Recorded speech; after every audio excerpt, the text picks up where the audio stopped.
এঁচোড় নুন হলুদ জলে সেদ্ধ করতে বসিয়েছি। সেদ্ধ করা হয়ে গেলে নামিয়ে নেব। 60% মতো সেদ্ধ করলেই হয়ে যাবে। কড়াতে তেল গরম করতে দিয়ে দিয়েছি। এবার ডুমো ডুমো করে কেটে রাখা আলু ভেজে নেব একটু নুন দিয়ে। আলু ভাজা হয়ে গেলে তুলে নেব। এবার সেই তেলেই বেশ কিছুটা কুচো চিংড়ি ভেজে নেব। হালকা করেই ভাজবো, 2 মিনিটের বেশি না ভাজাই ভালো। এবার ওই তেলেই এঁচোড়টাকে ভেজে নেব। আমি জানি এঁচোড় চিংড়ি আপনারা সবাই দক্ষ হাতে বানান, কিন্তু এখানে কিছু সিক্রেট টিপস আছে। আশা করি আপনাদের ভালো লাগবে এবং কাজেও।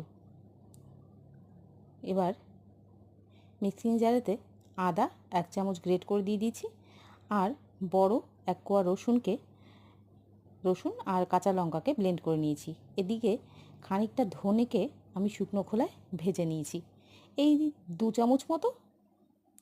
কড়াতে তেল গরম করে তেজপাতা আর শুকনো লঙ্কা ফোড়নে দিয়ে জিরে আর সামান্য একটু মৌরি ফোড়নে দিয়ে দিয়েছি।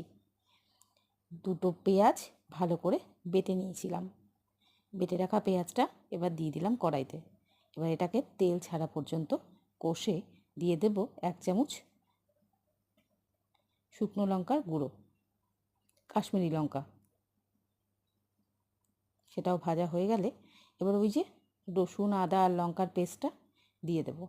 1 চামচ জিরে গুঁড়োও দিয়ে দিলাম, হলুদ, তারপর দিয়ে দেব নুন পরিমাণ মতো, আর একটুখানি চিনি 1 চামচ মতো, কারণ এটারও তো অনেকটা। টমেটো পেস্ট দিয়ে দিলাম একটা। এবার ভালো করে কষবো। ফেটিয়ে রাখা টক দই দিয়ে দিয়েছি এই 2 চামচ মতো।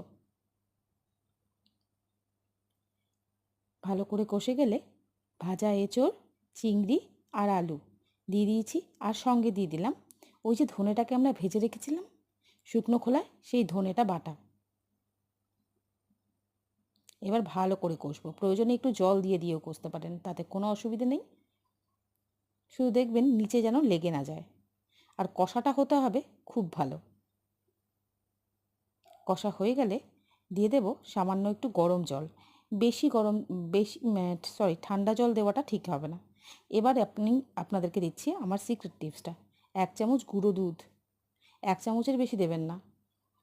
গুঁড়ো দুধ এর মধ্যে দিয়ে এবার কষবো। বেটে রাখা গরম মশলা আর 1/2 চামচ ঘি, ব্যাস।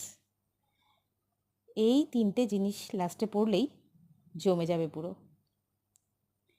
গরম গরম ভাত নিয়ে বসে পড়েছি, সঙ্গে এঁচোড় চিংড়ি। খুব ভালো সেদ্ধ হয়েছে, দারুণ হয়েছিল খেতে।